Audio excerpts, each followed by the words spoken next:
Chapter 1. That day we dug roots in Deer Meadow.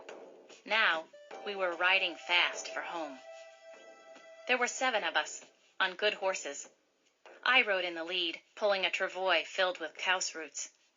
We were on a trail of fallen trees and rock slides, but a storm was coming, and it was the shorter way to our village. I had not ridden the trail for many moons. It had changed a lot in that time. We came upon row after row of fallen trees too jumbled for the travois, and I was forced to go around them. We came to a treeless spur on the mountain. A north wind blew down from Hawk's Peak. It was spring, but the peak was covered with snow, and the wind whipped the snow down upon us in wet clouds. It was hard to see the trail. "I am freezing," Little Lark, one of my cousins, said. "I think we should go back and take the long trail."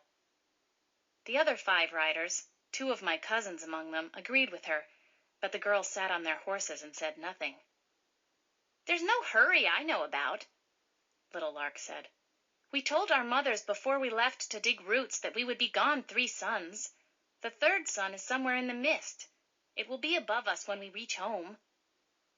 I gave her my blanket, and we rode on and left the mountain spur. The trail dipped down out of the wind into a place of tall grass and a winding stream. It was a beautiful meadow. I remembered riding through it at the beginning of winter, when the aspen trees had turned to gold.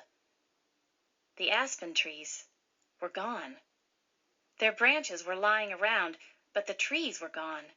They had been sawed off close to the ground. I saw smoke rising at the far end of the meadow. It came from a cabin made from the aspen trees. We pulled up our horses and sat staring. The horses were nervous. They raised their heads and sniffed the air. We were more nervous than the horses. "What is it, Sound of Running Feet?" asked my friend Whitefeather.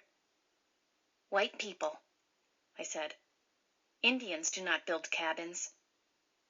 Many times when our chieftains talked, I heard them speak of the white people.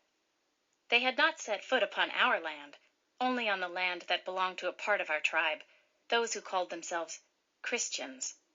Those who had sold their land to the Big Father, who lived in a faraway place called Washington. The white people were called settlers, and they came to plant seeds, but mostly to dig gold out of the streams and the rocks. I cautioned my cousins and the other girls to ride at a trot and to keep their eyes to themselves. None of them had a weapon, but I carried a rifle. My grandfather, old Joseph, had given it to me more than 6 snows ago, as he lay dying. Until my 14th birthday, 3 moons ago, it had hung in the lodge. Then I took it from its place, for I, Sound of Running Feet, was then a woman. In this short time I had learned to use it. At first it was too heavy to lift, and I had to prop it up on a branch or on my horse's back before I could shoot. Now I could handle it and shoot straight.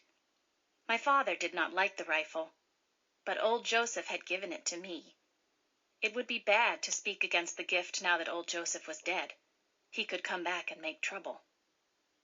3 children sat in the cabin doorway. When we rode by, they were as quiet as mice when an owl is around.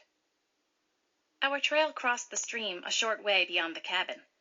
A man and a woman with her hair piled on top of her head stood in the stream up to their knees. The woman was shaking a copper pan, letting the stream wash over it. The man kept filling the pan with dirt that a boy of our people brought him in a shovel. The woman kept working when she caught sight of us, but the man stopped. He was tall and thin, and had a scraggly beard and a small bald head. He said something I did not understand, which the boy changed into our words.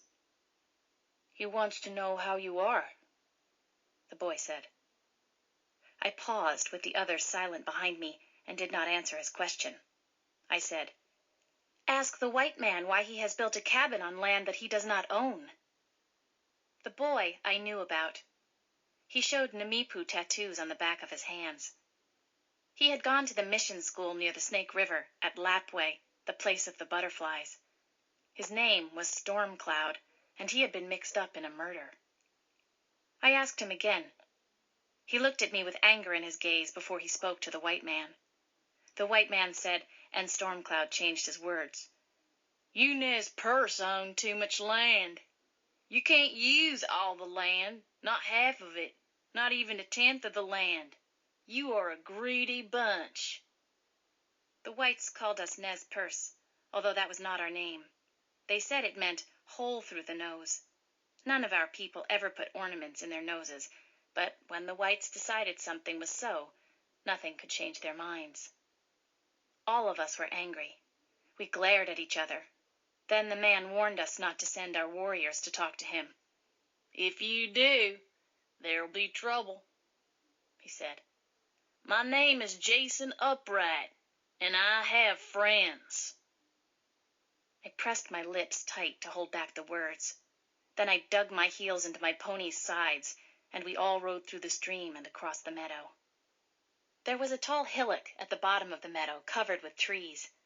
As we came to the top, I jumped off my horse and took careful aim with my rifle at the pan Jason Upright's wife held in her hands. The shot made a big hole in the pan and tossed it high in the air. Our trail followed the winding stream and crossed it many times, so we had trouble with the travois piled high with cow's roots. We also came upon a bear, a grizzly bear, standing in the middle of the trail, eating berries from a juniper tree.